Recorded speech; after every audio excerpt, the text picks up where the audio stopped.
The toy made of sparks. The city of Emberfall did not wake gently. It rose in coughs of smoke and hammer strikes, in the hiss of quenched iron and the groan of shifting stone. Morning came not with birdsong but with the groaning exhale of furnaces being fed and bellows drawn back by tired arms. The sky above the city was never truly blue. It was copper-tinted, burnished by soot and firelight, as if dawn itself had been forged rather than born. Emberfall had been built in layers. At its lowest tier lay the river quarter, where trade boats nosed against blackened docks and merchants shouted over one another with voices made coarse by ash.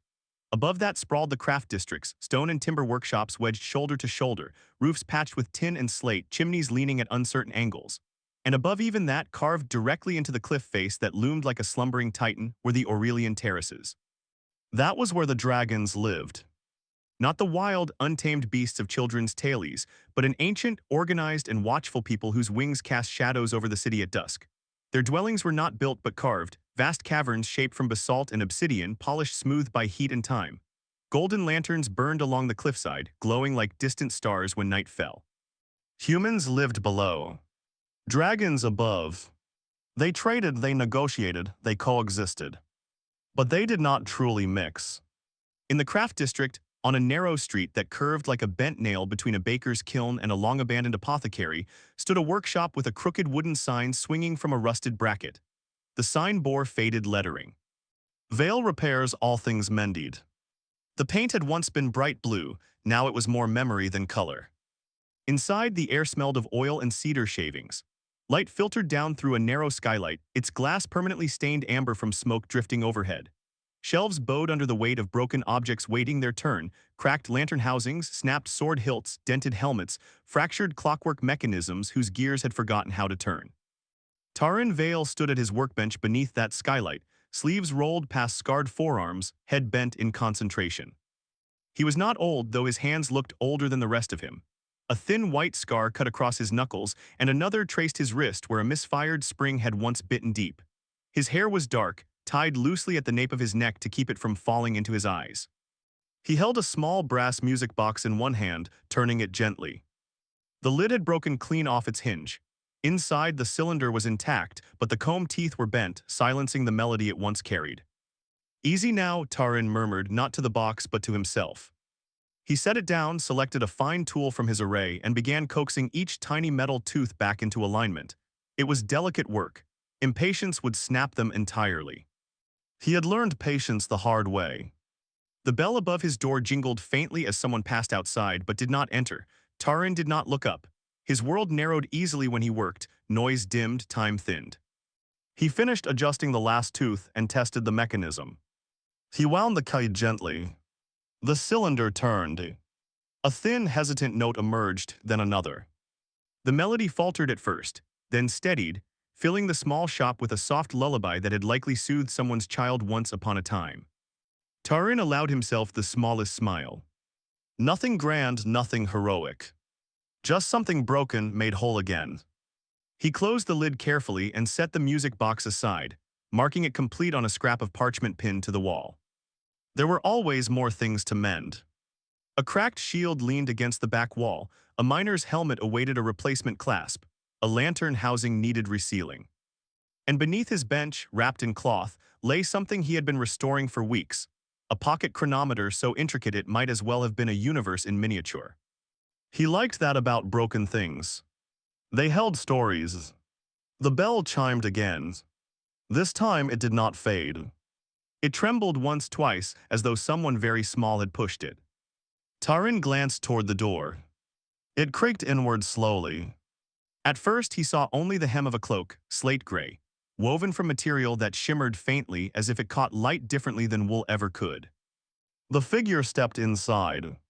Small, no taller than his waist. The cloak was drawn fully over its head, obscuring any features.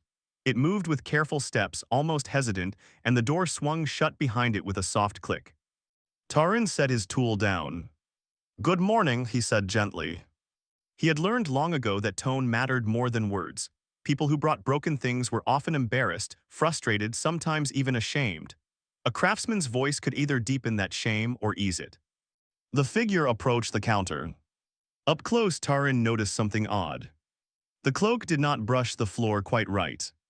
It shifted, as though something beneath it had weight distributed differently than a human's. The figure reached the counter's edge and stretched upward slightly. A small clawed hand emerged from beneath the fabric. It placed something on the wood. Tarin's breath caught. It was a toy, shaped like a dragon, but not carved from wood or cast crudely from tin. This was something else entirely. The body was copper filigree, each scale etched with microscopic detail. Its wings were thin, lattice sheets that caught the light like stained glass without color.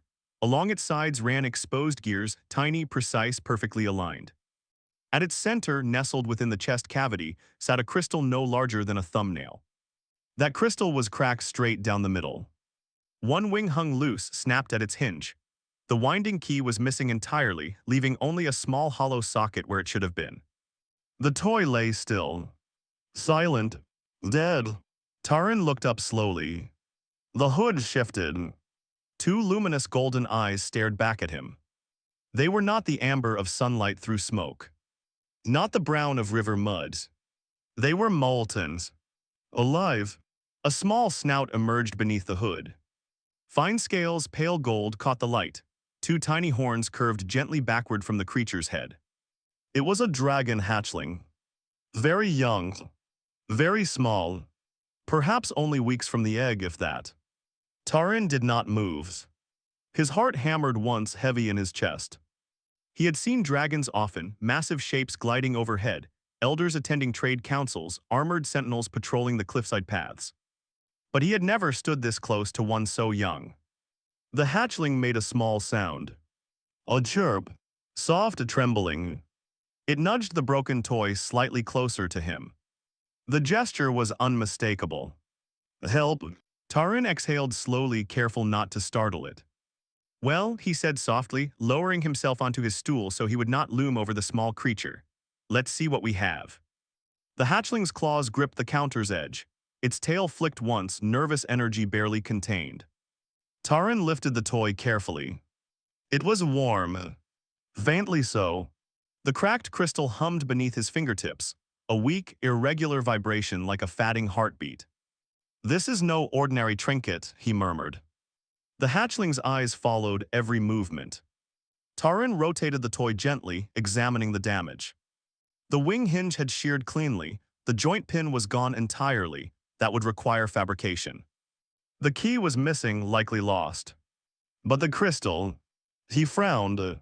The fracture was not superficial. It had been struck by force. Dropped perhaps, or impacted against stone. He glanced at the hatchling. Did it fall? He asked quietly. The hatchling's gaze dropped. Its ears flattened slightly. Guilt radiated from its small frame so strongly that Taran almost felt it as heat. He softened his voice further. That happens. The hatchling looked up again, uncertainty shimmering in its golden eyes. Taran offered a faint smile. We'll fix it. The hatchling froze. For a heartbeat, it seemed not to breathe. Then its chest expanded slightly, and it exhaled a warm puff of air that smelled faintly of smoke and sunlight. Hope. Taran moved to his workbench beneath the skylight. The hatchling hopped down from the counter and followed, claws clicking softly against wood. He set the toy under the brightest patch of amber light. First things first, he murmured, structural integrity. He retrieved a slender rod of tempered brass from his supply drawer and set it on the bench. Using a precision file, he began shaping it into a new hinge pin, shaving it down until it matched the original housing perfectly. The hatchling climbed onto the edge of the bench to watch. It leaned so far forward at one point that Taran paused. Careful, he said gently, those gears bite. The hatchling withdrew slightly, chastened. Taran resumed his shaping. Shave, turn, measure. Again. Patience. He tested the fit once. Too tight. He adjusted it again. At last, the new hinge slid smoothly into place. He reattached the wing, aligning the copper lattice carefully. He rotated it. The wing flexed naturally. Good, he whispered. The hatchling chirped softly.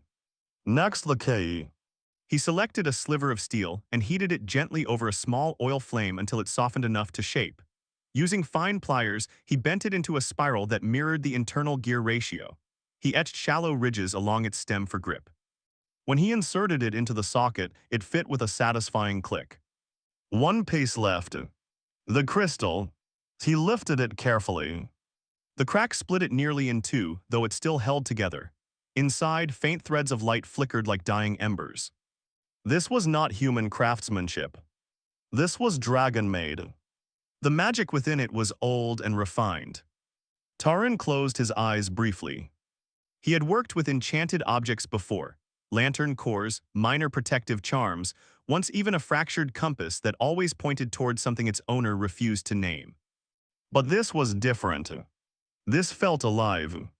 He opened his eyes and met the hatchling's gaze.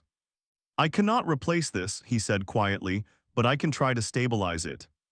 The hatchling did not understand the words, but it understood the tone. It nodded once. Taran reached for a small jar on the highest shelf of his bench. Inside was a clear resin used for sealing enchanted seams. It was expensive, rare. He hesitated only a moment before opening it. Carefully, painstakingly, he aligned the crystal halves as precisely as possible. The hatchling leaned forward again, breath warm against his wrist. "Easy," Taran murmured. He applied the thinnest seam of resin along the crack, guiding it with a needle tip so it would not obscure the internal light threads. For a moment, nothing happened. Then the crystal flickered. The crack glowed faintly. The hatchling gasped, a tiny puff of smoke curling from its nostrils. Taran held the crystal steady, hands unmoving. Slowly, the flicker steadied. Not holes, but stable. The crack remained visible, a thin silver line like lightning trapped inside glass. He allowed the resin to cure fully before reseating the crystal in the toy's chest cavity. Then he reassembled the copper housing. Gear by gear, plate by plate. Finally, he inserted the new key. He looked at the hatchling. "Shall we see?" The hatchling's claws tightened on the bench edge. Taran turned the key once. The gears caught faintly. Twice. A soft whir began. 3 times. The crystal heart pulsed. Dim. Then brighter. The toy's wings fluttered once. Twice. Then spread fully. With a delicate hum, the tiny mechanical dragon lifted into the air, hovering just above the workbench. Its crystal heart glowed steadily, light refracting along the crack in beautiful fractured patterns. The hatchling made a sound Taran had never heard before. Pure joy. It leapt forward, catching the toy carefully in its claws and cradling it against its chest. It nuzzled the copper scales, chirping rapidly in what sounded like relief and laughter intertwined. Taran exhaled slowly. "There," he said softly, "good as new." The hatchling looked at him, studied him. Then with solemn deliberation far beyond its size, it stepped closer and pressed its small forehead gently against his scarred knuckles. Warm, trusting, grateful. Taran's throat tightened unexpectedly. "You're welcomes, little ones." The light shifted. The workshop dimmed. A shadow crossed the skylight. Not the fleeting pass of a cloud. Something vast. Taran's breath stalled. He looked up. Through the smoke-streaked glass, a colossal silhouette moved against the copper sky. Wings broader than rooftops. Scales reflecting sunlight like molten gold. Ancient. Watching. Every citizen of Emberfall knew that shape. The Dragon Emperor. High Sovereign of the Aurelian Cliffs. The oldest living dragon. The shadow lingered. Just long enough.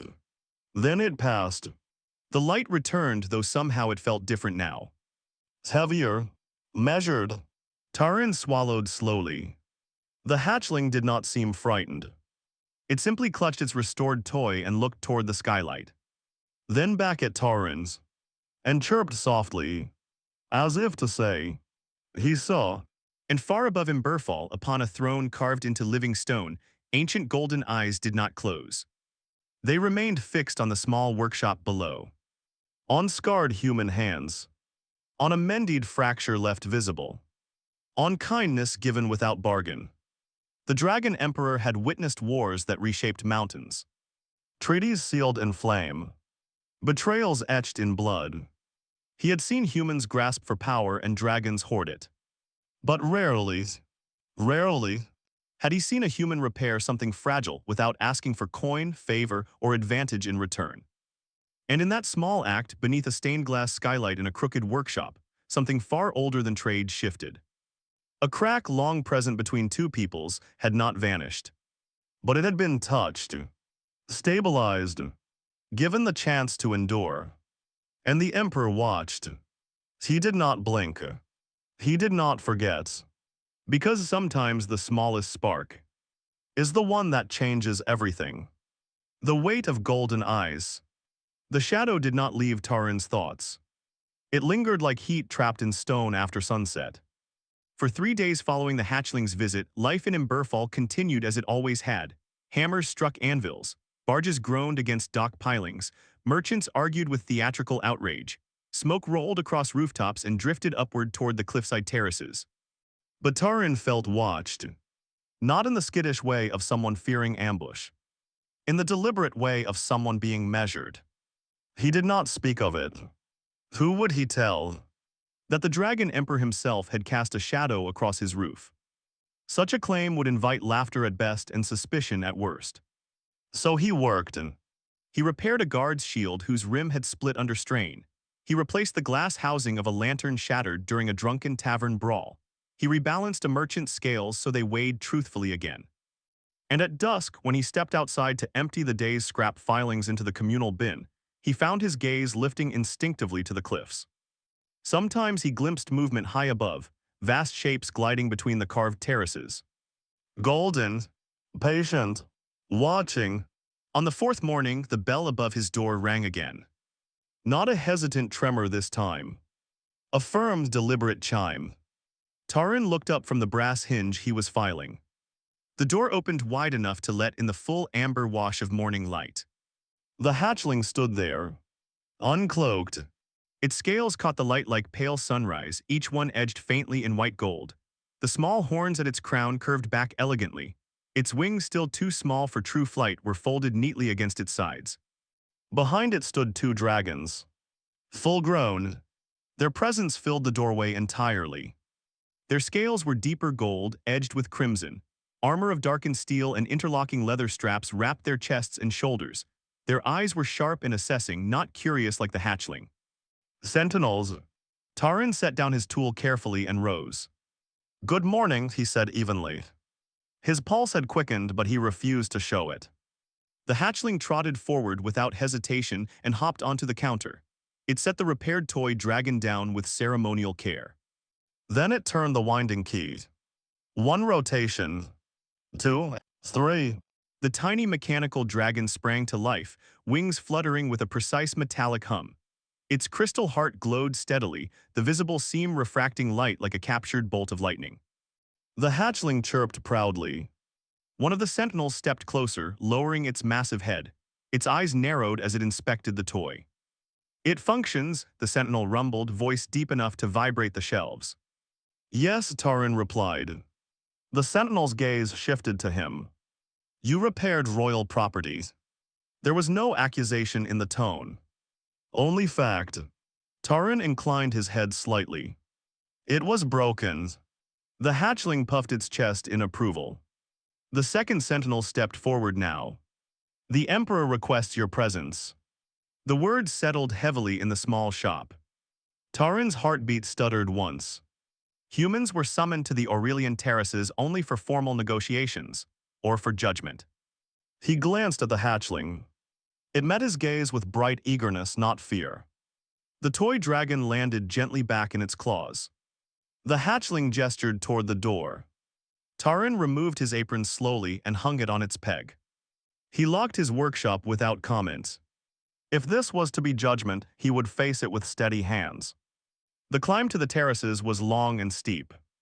The path had been carved directly into the basalt cliff, a winding series of steps smoothed by centuries of claw and Buddha-like. Heat radiated faintly from the stone, as though the mountain itself retained memory of dragon fire. Taran walked between the 2 sentinels. The hatchling trotted ahead confidently, tail flicking with excitement. Below them, Emberfall shrank. The chimneys looked like matchsticks. The river became a ribbon of dull silver. Halfway up, Taran felt it again, that sensation of immense presence overhead. He resisted the urge to look skyward. The wind shifted. A shadow swept briefly across the path, then passed. When they reached the Aurelian Terrace, Taran understood fully how small he was. The terrace stretched wide and smooth, polished obsidian reflecting the sky like dark water. Pillars carved from living stone rose around its perimeter, etched with ancient symbols that shimmered faintly with residual magic. At the center of that vast space lay the Dragon Emperor. He was beyond massive. He was monumental. His scales were not simply gold, they were molten sunrise made flesh. Ancient scars traced across his chest and along the powerful curve of his wings, each one a story etched into living metal. His horns arced back like a crown forged by time itself. And his eyes, they were incandescent. Not merely glowings. Burnings. Taran bowed deeply. The hatchling bounded forward without hesitation and climbed up onto the Emperor's foreclaw, perching there comfortably. It held up the toy dragon with clear pride. The Emperor's gaze never left Taran. You repaired what was precious. The Emperor's voice resonated, not spoken aloud, but felt within bone and blood. It vibrated through Taran's ribs. He swallowed. It was broken. A pause. You did not request payments. Taran chose his words carefully. It did not seem necessary. A low rumble vibrated across the terrace, not anger but contemplation. Humans, the Emperor said slowly, are known for necessity. Taran lifted his head slightly, meeting the Emperor's blazing gaze without defiance but without shrinking either. Kindness does not require negotiation, he said quietly. The sentinels stiffened. The hatchling watched with wide eyes. Silence spread across the terrace like a held breath. The Emperor lowered his immense head slightly, bringing one eye closer to Taran's level. You preserved the fracture. Oh yes. Why not replace the crystal entirely? Taran felt his throat tighten, but he answered honestly. It still held light. The Emperor's eye narrowed faintly. The scar remains visible. Taran nodded. It survived. Wind swept across the terrace, curling around stone pillars. For a long moment, nothing moved. Then the Emperor shifted. The motion alone was enough to send a tremor through the terrace. For centuries, he said, voice deep as the mountain's core, dragons have ruled above and humans have labored below. He paused. Separate. Taran did not speak. We have believed separation preserved strength. The Emperor's gaze turned briefly toward the city below. Yet fractures remain. His eye returned to Taran. You mend what others discard. Taran blinked, surprised by the observation. It is my trade. It is more than trade. The Emperor extended one immense claw toward the toy dragon. He touched the visible seam in its crystal heart. The light refracted beautifully along the crack. You chose not to erase its damage, the Emperor continued. You reinforced it. Oh yes. Why? Taran inhaled slowly. Because the break is part of its story, removing it would make it something else. The Emperor regarded him with an intensity that felt like standing before a rising sun. And what of our fracture, humans? The question was not rhetorical. Taran hesitated. Careful now. He chose honesty again. It cannot be erased, he said softly, but it could be strengthened. The sentinels shifted, claws scraping lightly against obsidian. The hatchling chirped quietly. The Emperor's vast wings flexed slightly, catching the light. You speak boldly. I speak plainly. The Emperor studied him for several heartbeats that felt like entire seasons. Finally, he spoke again. You will continue your craft. Taran blinked. I intend to. You will repair what is broken, human or dragon. Murmurs rippled faintly among the gathered dragons at the terrace's edge. Taran had not noticed them before, elders and advisors perched along the perimeter, watching. And you will be protected. The words settled heavily. Protected, Taran repeated carefully. Any who seek to harm you for aiding dragons will answer to me. A ripple of tension passed through the observers. The Emperor's voice deepened. For one who restores what is fragile strengthens us all. The hatchling chirped triumphantly. Taran felt something shift inside him, not pride, not fear. Responsibility. I will repair what is brought to me, he said. The Emperor's gaze held his. That is sufficient. But the audience did not end there. An elder dragon, scales dark bronze with age, stepped forward. High Sovereign, the elder said, bowing its head, humans are inconsistent. The word was diplomatic. They bargain, they shift allegiance. The Emperor did not look away from Taran. This one did not bargain. The elder's eyes flicked toward Taran. And if he changes? Taran felt the weight of that scrutiny. He did not bristle. He answered simply, then judge me then. The audacity of a human speaking so calmly before a dragon elder caused a faint stir. But the Emperor's rumble silenced it. He will not be judged for potential betrayal, the Emperor said firmly, only for action. Silence returned. The hatchling leaned down from the Emperor's claw and looked at Taran expectantly. The Emperor's voice softened slightly, though in him softness still carried thunder. My heir grows. The hatchling puffed its chest proudly. It must learn what strength truly is.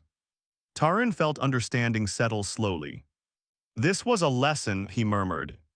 Oh yes. The Emperor's eye gleamed. And you were unaware you taught it. Taran glanced at the hatchling. It wound the toy dragon's key again. The little machine lifted into the air, hovering between them. Its cracked crystal glowed steadily. The Emperor watched the light refract along the seam. For all its power, he said quietly, it remains imperfect. And still beautiful, Taran replied before he could stop himself. A pause. Then, the Emperor's rumble shifted. It was not quite laughter. But it was close. You will return to your workshop, the Emperor declared. Dragons will come to you. The terrace stirred with surprise. You will repair what you can. Taran inclined his head. And in time, the Emperor continued, we will see whether fractures between our peoples can also be reinforced. The implication was clear. This was not charity. This was experiment. The sentinels stepped aside. The audience was over. As Taran descended the cliff path once more, escorted but unharmed, he felt the city below differently. He was no hero. No diplomat. Just a craftsman. But he carried something heavier than tools now. Expectation. When he reached his workshop, he unlocked the door and stepped inside. The familiar scent of oil and cedar steadied him. He resumed work. By midday, the first dragon arrived. A young flyer with a bent harness brace. It did not speak much.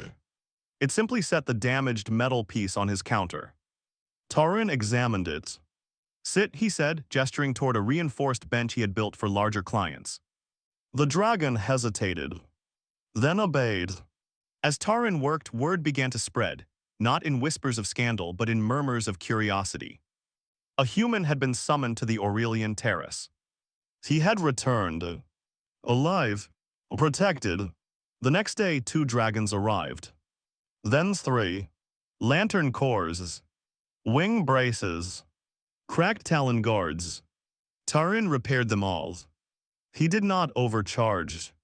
He did not grovel. He did not boast. He simply worked. And sometimes, when he glanced toward the skylight and saw a passing shadow above, he no longer felt measured with suspicion. He felt observed with consideration. High upon the terrace, the Dragon Emperor watched the city below. He watched dragons descending into human streets without hostility. He watched humans flinch less when wings passed overhead. He watched a small workshop become something new. Not a bridge yet, but perhaps a seam. And seams, when reinforced correctly, could hold tremendous weight. The Emperor turned his gaze to his heir, who clutched the repaired toy as though it were treasure beyond measure. Remember, he said quietly. The hatchling looked up. Strength is not in denying fracture. The toy dragon hovered between them, light shining through its visible scar. It is in choosing to mend. And below, in a narrow workshop smelling of oil and hope, Taran Vale continued to fix what others believed beyond saving, unaware that every turn of his tools was reshaping more than metal and crystal. He was reshaping trust, one careful repair at a time. The bridge of flame and gear. Change did not descend upon Imberfall like a conquering army. It did not arrive with trumpet calls or banners unfurled. It crept, quietly, in the measured descent of wings that once cast only intimidation and now cast curiosity. In the slow widening of a workshop door that had never before needed to accommodate talons the size of shields. In the steady rhythm of a craftsman's hands who had not asked to stand at the center of history, yet found himself there regardless. The workshop that grew too small. Taran noticed the change first in the way the street outside his shop sounded. Where once there had been only boots, cartwheels, and the clatter of human commerce, now there came heavier steps. The faint scrape of claw against cobble. The soft displacement of air when wings folded carefully rather than with territorial assertion. At first, dragons came alone. Young ones mostly curious, cautious. They brought bent harness buckles, fractured lantern cores cracked by turbulent wind, decorative metal filigree from ceremonial armor dented in practice duels. They did not linger long. They watched Taran work in silence, golden eyes intent, as if cataloging every motion of his hands. He did not alter his pace. He did not dramatize his skill. He repaired, measured, filed, aligned, sealed, returned. Sometimes they would study the visible seam in the toy dragon's crystal, still carried everywhere by the young heir, and then glance at their own damaged items as if rethinking something. Soon, older dragons came. Warriors with scars not only on metal but on scale.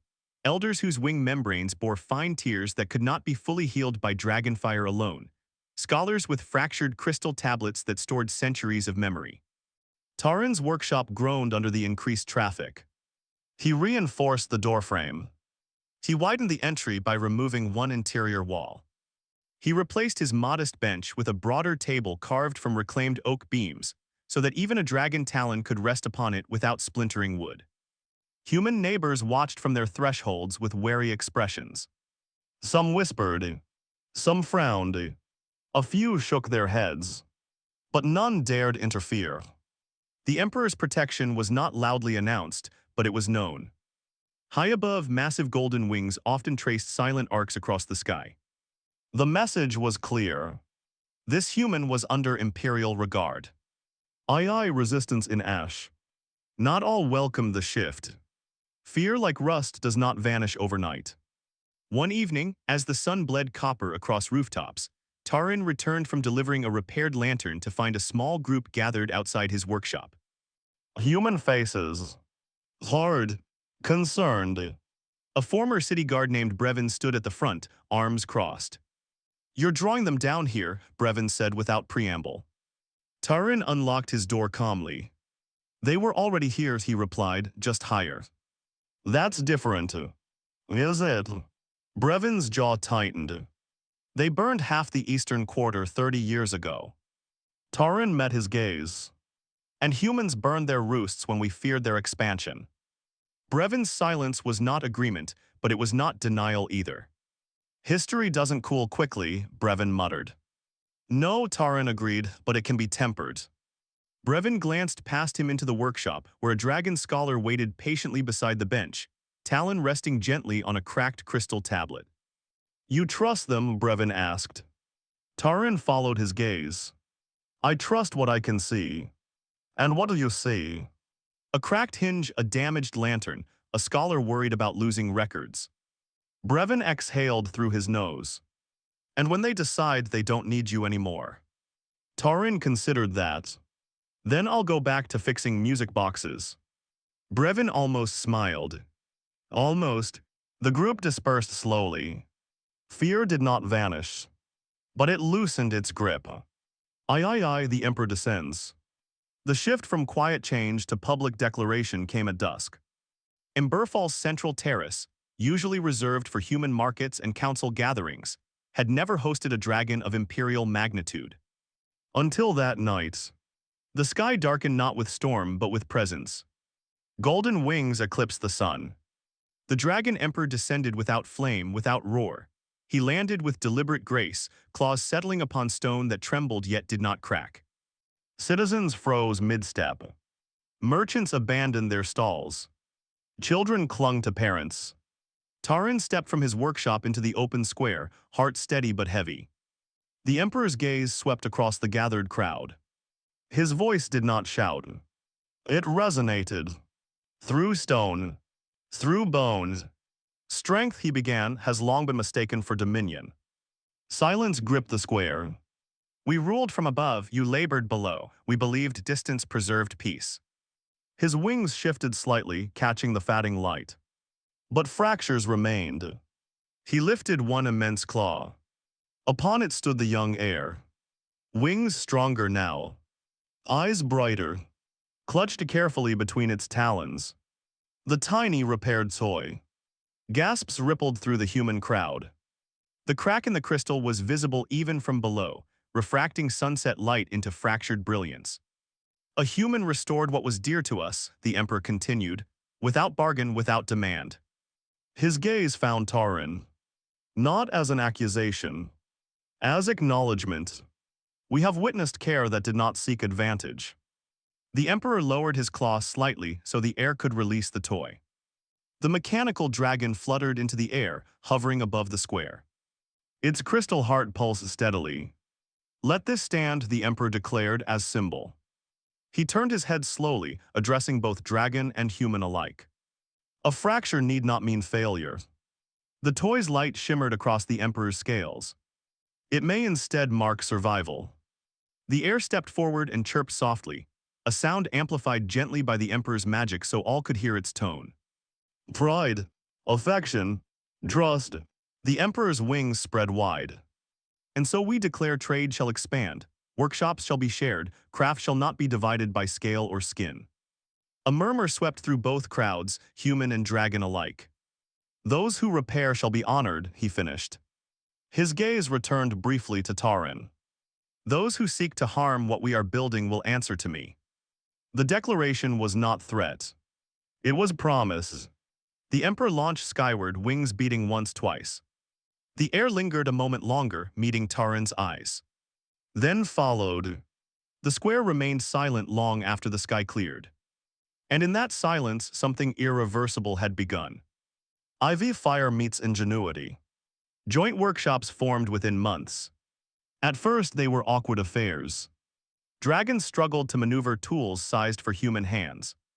Humans flinched at accidental sparks from dragon breath used to heat metal. But friction, when guided correctly, produces innovation. Dragon-forged alloys, light yet nearly indestructible, were integrated into human machinery. Human gearwork, precise and compact, was incorporated into dragon harness systems. Aerial lantern networks were redesigned using both disciplines. Taran found himself less a solitary craftsman and more a quiet mentor. He did not lecture. He demonstrated. He guided a dragon apprentice's talent in adjusting a microgear. He corrected a human smith's tempering process to better accommodate dragon-scale density. He refused grand titles.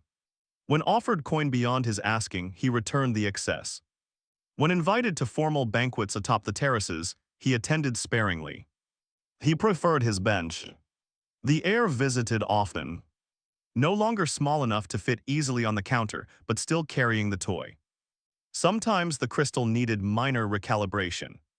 Taran would adjust the seam gently, reinforcing but never obscuring it. Still holding, he would murmur. The heir would nod solemnly. Via the test. Peace is not proven in calm weather. It is tested in storm. The storm came 2 years after the Emperor's declaration. Not rains. Wind. A violent system rolled down from the northern ridges, tearing at rooftops and cliffside carvings alike. Dragons took to the sky to stabilize weakened terrace structures. Humans scrambled to secure market stalls and rivercraft. In the chaos, a lower cliff support, ancient and neglected, fractured. A portion of the Aurelian terrace cracked. Dragon and human engineers alike rushed to assess the damage. The fracture threatened both levels of the city. If the support failed entirely, falling stone would devastate the craft district below. Panic simmered. Old fears whispered. This was why separation had seemed safer. Taran stood beneath the damaged overhang, studying the split basalt. The crack was deep, jagged, irreversible. He ran a scarred hand across the stone thoughtfully. You cannot erase it, a dragon engineer growled. No, Taran agreed. But you can reinforce it. They designed a brace unlike any before, dragon-forged alloy beams anchored by human-engineered tension gears that would flex with shifting stone rather than snap. It required cooperation measured to the millimeter. Dragons heated and shaped beams midair. Humans adjusted gear housings with precise tools. Taran coordinated quietly, moving between groups. Not tighter, he advised one dragon. It must move. To a human engineer, he said, trust the alloy, it won't buckle. Hours passed. Wind screamed. The brace settled into place. The fractured terrace held. Not erased. Stabilized. When the storm finally broke and sunlight returned, the reinforced seam in the cliff face glinted faintly with metal and stone interwoven. The Emperor surveyed the repair personally. He landed near Taran's. You reinforced the mountain, the Emperor observed. We reinforced the fracture, Taran corrected gently. The Emperor's eye gleamed, and in doing so reinforced trust. VI ascension. Years moved. The air grew. Its wings stretched wide enough to cast shadows of its own. Its voice deepened. Its understanding sharpened. When at last the Dragon Emperor felt his age heavy upon him like cooling magma, he called a gathering atop the Aurelian Terrace. Dragons filled the carved amphitheater. Humans were invited openly. Taran stood among them, not at the front, not hidden. Present. The aging emperor addressed the assembly. Strength, he said, voice still vast but slower now, is not in holding power alone. He gestured toward his heir. It is in knowing when to pass it. The heir stepped forward. Its gaze scanned the assembly. It then did something unexpected. It lifted a small object in its talons. The toy, repaired years ago. Crystal seemed still visible. The heir placed it upon a pedestal beside the throne. Not hidden. Displayed. Let this remind us, the heir declared, voice resonant yet clear, that we were once fractured. Its gaze drifted toward Taran briefly. And that we chose to mend. The ancient emperor lowered his head. Power shifted not with flame but with continuity. The heir ascended, and the toy remained beside the throne. VII the craftsman remains. Taran never sought recognition. He did not carve statues of himself. He did not accept a seat on any council. He remained in his workshop, expanded now, reinforced, bustling with apprentices of both species. His hair silvered at the temples. His scars multiplied gently with years of honest labor. The seam in the toy's crystal was occasionally polished, occasionally reinforced. But never hidden. Visitors from distant cities came to see the joint workshops of Emberfall. Some scoffed at first. Others left thoughtful. Many left inspired. Above all, the fracture in the cliff remained visible, reinforced alloy glinting in sunlight. A reminder. Taran would sometimes stand outside at dusk, looking up. Golden wings would circle overhead. Not watchful, not suspicious, simply present. Once, years later, the new emperor descended quietly outside the workshop. No audiences, no proclamations. It entered and lowered its massive head until its gaze met Taran's. You were unaware, the emperor said softly, that I was watching that day. Taran smiled faintly. I suspected. The emperor's eye glinted. You fixed more than a toy. Taran glanced at the bench, at the apprentices adjusting gears with careful coordination. I fixed what was brought to me. The emperor regarded him for a long moment. History will remember differently. Taran shrugged gently. History can say what it likes. The emperor's gaze drifted to the toy, still carried occasionally, though now symbolic rather than necessary. It still works, the emperor noted.